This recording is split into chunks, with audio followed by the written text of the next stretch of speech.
前段时间我做过一个这样的气球发射器，它其实本质上是一个空气炮，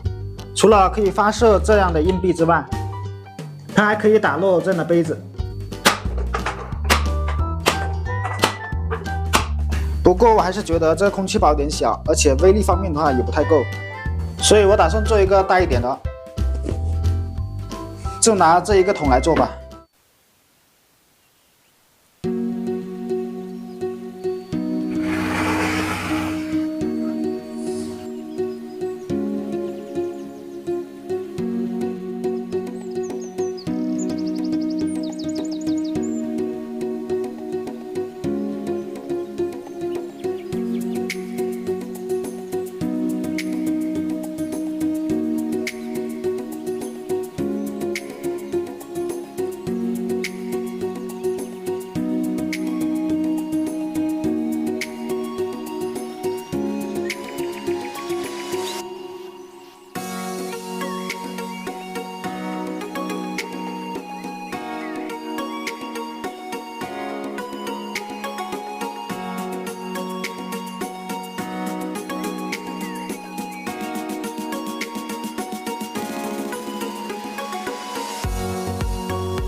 由于空气炮产生的气浪是看不见的，所以等一下我点燃这个烟饼，然后再放进空气炮里面，在发射的时候就可以看到气浪的运动轨迹了。